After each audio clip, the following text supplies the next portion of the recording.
Hey everybody, this is Mitch Ferraro from F Street. I hope everyone's having an amazing day out there today. I'm so pumped to have this conversation. As always, I'm here today with Lane Gugger. He's one of our development associates. I'm pumped because what we're gonna do today is we're gonna be talking about how 2025 went for us on the equity side and the private debt fund side, and we're gonna be talking about what went on in 2026. Lane, I really appreciate the time today. Funny thing about Lane and I, so we sit right next to each other. We banter all day long. We're always buzzing around the office. Lane and I, we have a really good relationship. So it's just great to have Lane on today. Really appreciate your time. Lane, before we start talking about 2025, 2026, give people a little understanding of who you are, what you do here, and then we'll jump right into it. Yeah. As Mitch said, my name is Lane Gugger. I've been at F Street for just about a couple years now. I am a Development and Acquisitions Associate is the label they gave me. But really what I do is on our acquisitions, I'm running a process where I'm finding deals, underwriting the deals. Yep. So I'm on the phone with the brokers, helping our director of development and acquisitions, Nick, Yep. to make sure that our process is running smoothly, writing letters of intent to buy these buildings, and then going ahead and getting them under contract, running our due diligence program. So really I get to see these acquisitions from start to finish. And it's same on the development side, but obviously developments are a little bit more cumbersome. There's a lot of lead up time where you're getting entitlements from the municipalities, you're applying for financing, you're applying for benefits and grants from the cities, whatever that might be. So there's a lot more work to do with the development side, but I'd say as far as my time goes, I split it pretty evenly, about 50% on industrial acquisitions and 50% on multifamily developments. Yeah, so it's really cool. So Lane is the guy that I always go to if I have specific questions about deals, and maybe I'm talking with someone like an investor like yourself and I don't know that exact answer. Lane's one of the guys that I go to, or he comes and hops on a call with me to better explain the deals, because he's in these deals, like he's in the weeds. Like if you want to nerd out with Lane on these deals, Lane will do that with you. And he's great at it because very intelligent guy, really does a good job of underwriting all the deals. And like you said, on the industrial side, those are a little quicker moving. We may get something under contract and then close within 30 to 45 days.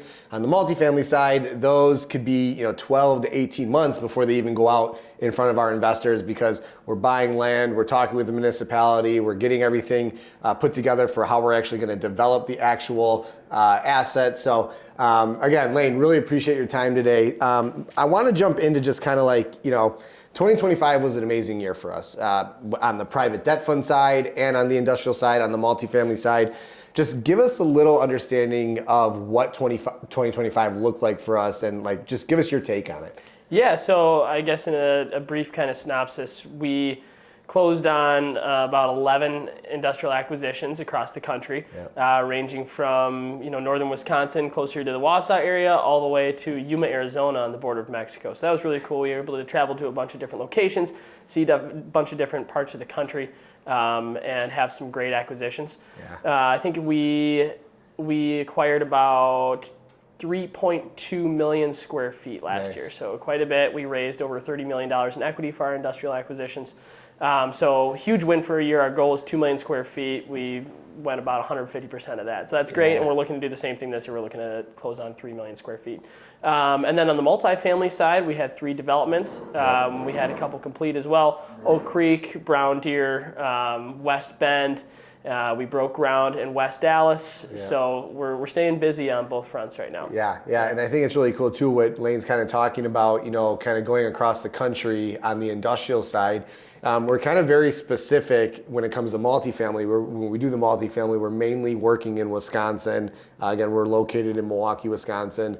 We have a certain way that we look at deals on the multifamily side. We're looking for tax incremental financing, TIFs, when we're doing the multifamily. But when it comes to industrial, we are like all over the place. Yeah. Like, we're trying to source from across the nation to see what deals we can, get into and actually close on, so we can bring them to you as the investor and have you guys invest in them. Lane, give people a little understanding of, like, you talk about LOIs, letter of intent.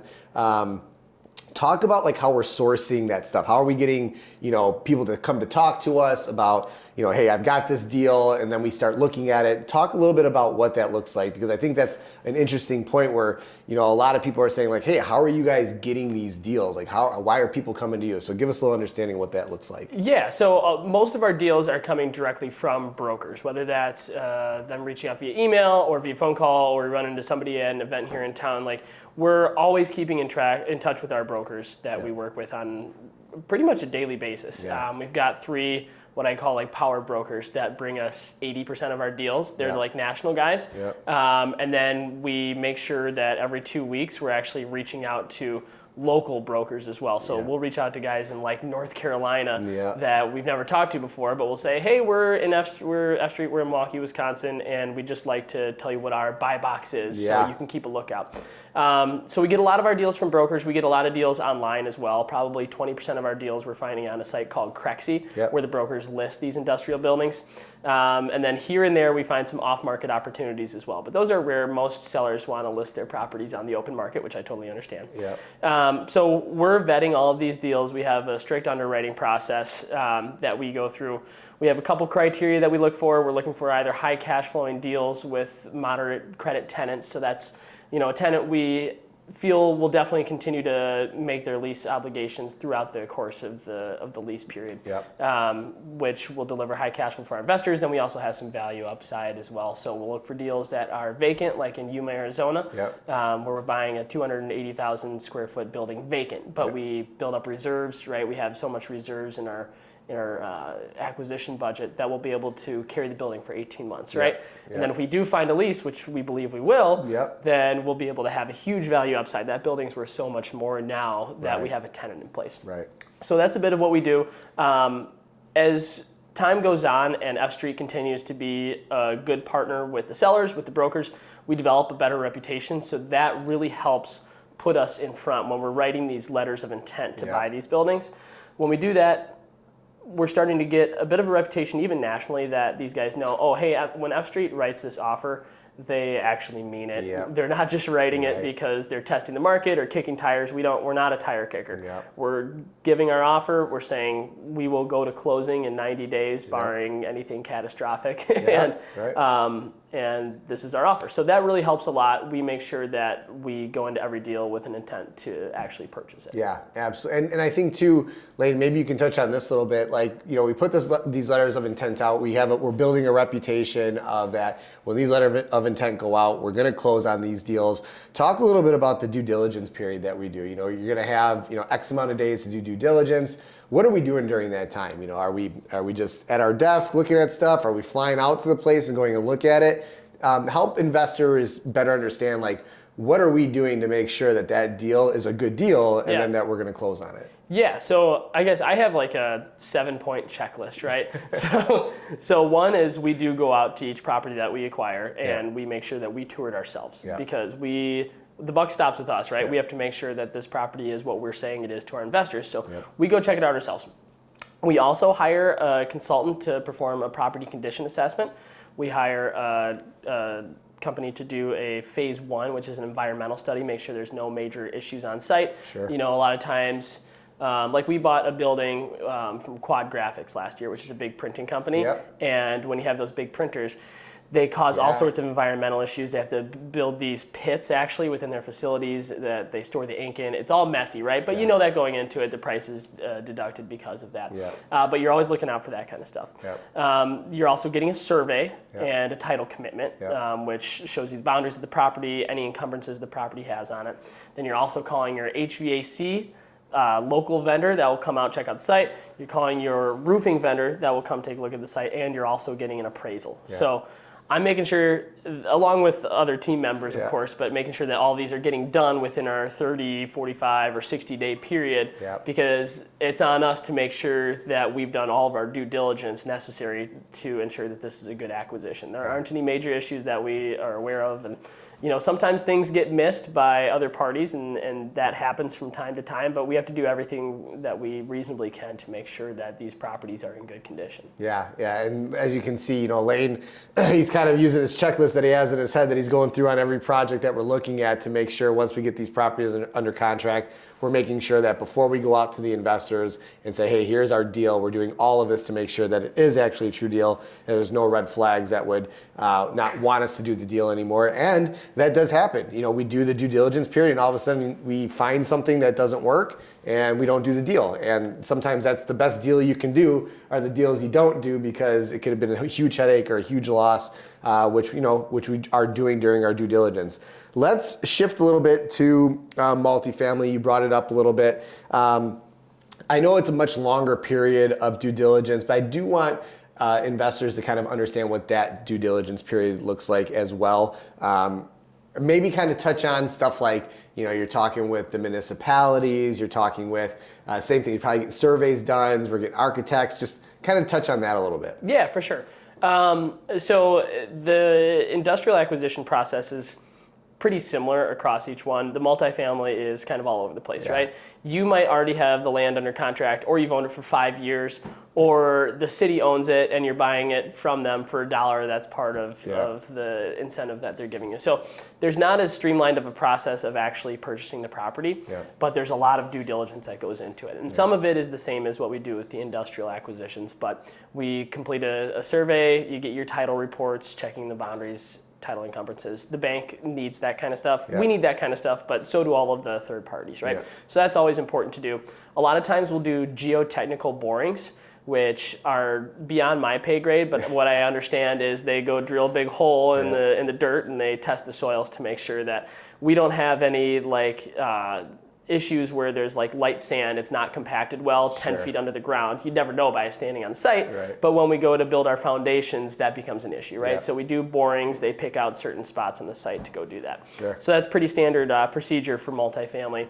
But yeah, you're also working with the municipalities. That's kind of the first step, is making sure that we're starting to get our development agreement in place, which is needed for every deal. And within that development agreement, you're working out items like the TIF, the minimum assessed value that you're going to guarantee the city. You're also working with them to make sure that zoning is in place. Is it the correct zoning? Do you have to rezone from light manufacturing to residential that allows 8 units per acre, right? So there's a lot that goes into that, and you have to go get your approvals. So you get your, you might have to go for a conditional approval if zoning doesn't allow for as many units as you need. You need to make sure the city council or village board approves your design. They need to make sure that they approve the final construction drawings, right? So you're going to these municipalities meetings at least 4 or 5 times before you get a development to break. And a lot of times too, those are monthly meetings. So if you don't get something on the docket to go the 1 month, you have to wait then a whole nother month to wait until you can get on the docket for the next whatever verification that you're trying to get. Which makes really good development directors at these municipalities very worthwhile, because they'll be like, hey, you need to have this in by February 26th, otherwise you're not going to be on the agenda for March 14th, because they need time to put the presentation together, show the village board what you're doing here. So yes, great staff members at cities or villages are crucial to us being able to do our jobs well. So that's always something we look for in a city. And so many of the people that we've worked with have been fantastic so far.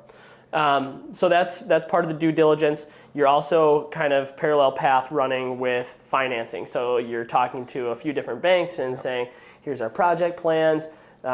This is what we're looking at. Does this make sense for you guys? If so, what kind of terms do you think you could give us, right? And you're talking to 2 or 3 banks, and usually you kind of know who your horse might be at the beginning, but you have to make sure that you have contingencies if they end up not being able to lend. It happens all the time. And then, of course, you're working with your architects, your engineers to make sure your designs are getting updated. If you get any feedback from the village, or our own in-house, EJ will take a look at the drawings weekly when they're getting updated, making sure that everything's correct. So they're constantly changing plans, and then they're working with the mechanical guys, engineering and plumbing. We have MEP meetings, mechanical engineering and plumbing, to making sure that the building systems are going to work with a certain design. So there's a lot going on at once. I kind of think of the developer F Street as we have to be the babysitters and make sure that everybody's going to bed at the right time, everybody's eating dinner at the right time, right? No, you're orchestrating an entire show, And it's really fun, but it can be super frustrating. And like every development that we do, I'm learning something new. Yeah. I would say the same even for Nick, who's been doing this 10 years longer than I have. Yeah. You're still learning something new because Yeah. different weird stuff pops up every single time you try to break ground. And that's important for us to make sure that we're doing all of that, to make sure that when we put these projects in front of our investors, we've done everything that we can to make sure that we're saying, hey, here's the return that we're going to give you. Here is the timeline. Here's the development. Here's the asset. Because for us, it's, at the end of the day, our investors are our most important client, because without our investors, we don't have a business. So we're doing everything that we can to make sure that we have the investors safe and we have your capital safe. So Lane, I'm going to touch on the private debt fund just shortly at the end here, but before we get out of here, what are you looking forward to in 2026? What are we doing right now? What have we done so far in 2026? We're at the end of February here. Give us a little understanding and a little feel for what you see 2026 being. Yeah, staying on multifamily for a second, we're looking at breaking ground on 2 to 3 projects. We're getting close to full entitlements on a project in Caledonia. If you want to talk more about that, reach out to Mitch. And then we've got a couple other projects. I can't say exactly where yet, but hoping they break ground this year. If they don't break ground this year, they'll break ground early next. Yep. Aside from that, we're looking to do 3 million square feet more of industrial. Yep. So we have a couple properties under contract right now. Yep. Both of them are actually in Ohio. Willard, Ohio, and Waverly, Ohio. Both. We're only doing W deals this year. That's our new rule. And then we're constantly underwriting more deals, writing LOIs. We have another one that'll probably come up in Kentucky pretty shortly here. We're staying busy on that front. We want to do 3 million more square feet.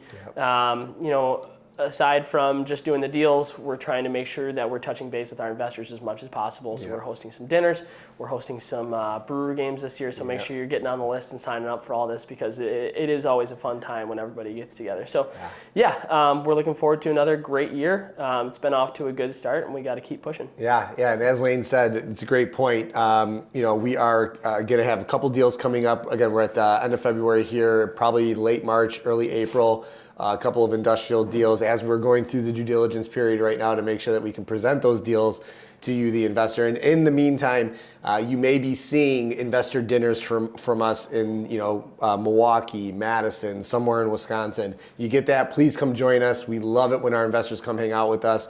We also will be hosting some Brewer games this year as well in our Brewer suite. If you see invites on that, please join us. It's always good to get in front of our investors, have food, have drink, hang out. Because again, at the end of the day, we want to make sure that you, the investor, are feeling good investing with us here at F Street as being your operator.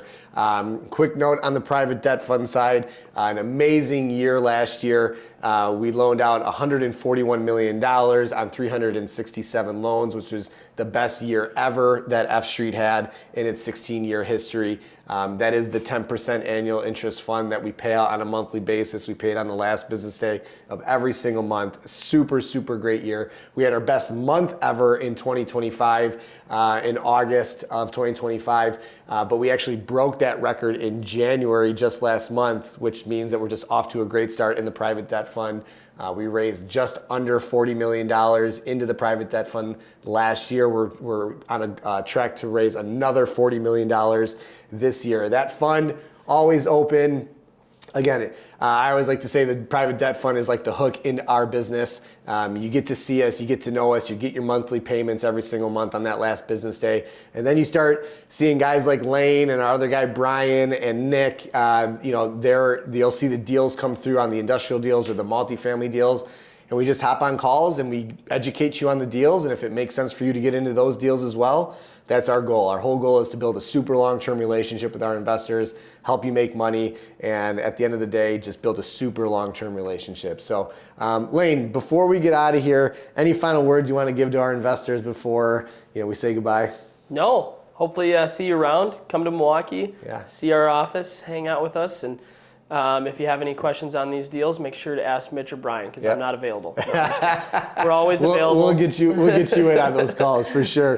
Another quick point, we will be having a golf event in August of this year. You'll see that come out more towards the summer. We will also have our Investor Summit where we fly investors in from all over the country. That'll be in the September-October time frame. And again, if you see these dinners come out, if you see them on Facebook or you get an email from us, please join us for dinner. We love it. We love it when investors come hang out with us. So I would just want to, again, Lane, thank you for your time today. I really, really appreciate it. It was great chatting with you. Energy was great. But I want to say thank you to everyone that's watching, and everyone have a great day. Take care. Thanks, Mitch.